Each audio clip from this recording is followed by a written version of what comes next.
सुनील बाहर से दिल्ली नया नया आया था। आते ही उसे करकरडूमा नाम के कोर्ट में काम करने की नौकरी मिल गई। वो कोर्ट में साफ सफाई का काम करता और लोगों के लिए चाय बनाता।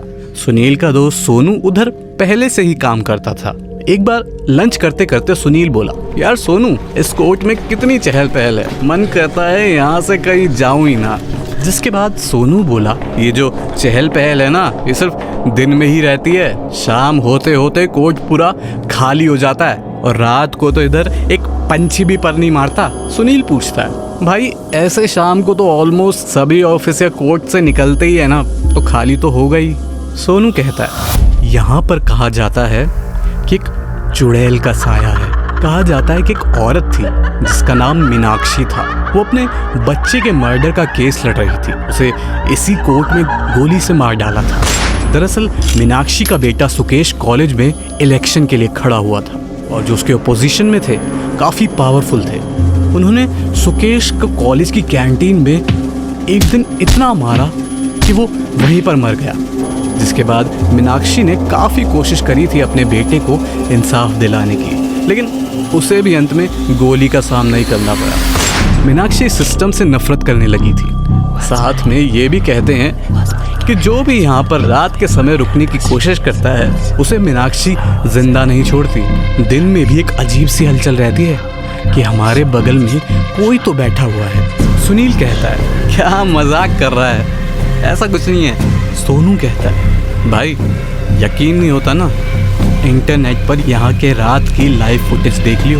यहाँ पर दरवाजे अपने आप बंद हो जाते हैं, कंप्यूटर की स्क्रीन अपने आप खुल जाती है, चेयर हिलने लग जाती है और सारी फाइल्स इधर उधर बिखर जाती हैं। अगर आपको भी सच में यकीन नहीं है तो आप भी इंटरनेट पर करकरडूमा कोर्ट की रात की फुटेजेस देख सकते हैं। सुनील घर जाकर उन फुटेजेस को देखता है और देखकर हंसने लगता है और सोचता है, इससे ज़्यादा डरावने तो मेरे गांव के नकली भूत हैं। सुनील सोचता है कि वो रात में रहकर इस करकरडूमा कोर्ट के नकली भूत को पकड़ लेगा।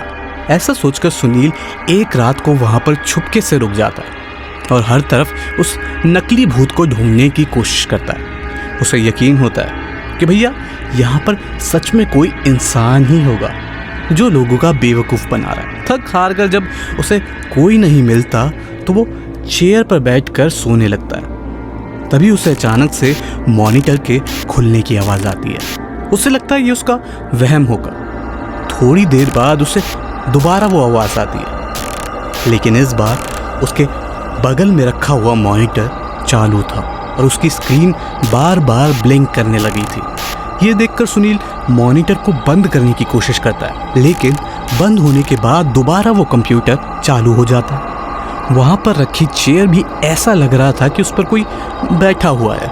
चेयर इस तरह से हिल रही थी मानो चेयर पर बैठी हुई चीज़ अपने पैरों को हिला रही हो। सुनील ये सब देखकर उस चेयर को धक्का देकर गिरा देता है कि तभी उसे एक औरत के चीखने की आवाज़ आती है। सुनील को पता लग गया कि यहाँ पर सच में मीनाक्षी का साया है। यहाँ से निकलना ही उसके लिए सही होगा। वो बाहर की तरफ भागने लगता है, लेकिन दरवाजे अपने आप बंद हो जाते हैं।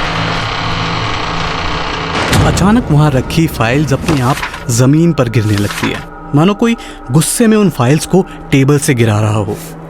सुनील ये सब देखकर रोने लगता है और कहता है कि मुझे माफ़ कर दो, मैं आज के बाद दोबारा यहाँ पर नहीं रुकूंगा।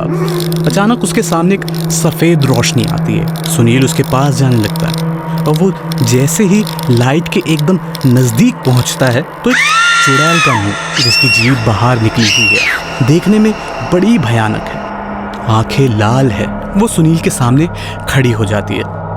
अगले दिन जब सोनू सुनील को ढूंढने के लिए सीसीटीवी इमेजेस देखता है तो वो देखता है कि सुनील चेयर पर बैठा हुआ है और एक अजीब सा साया दिखने लग रहा था जो कि सुनील को अपने पास बुला रहा था।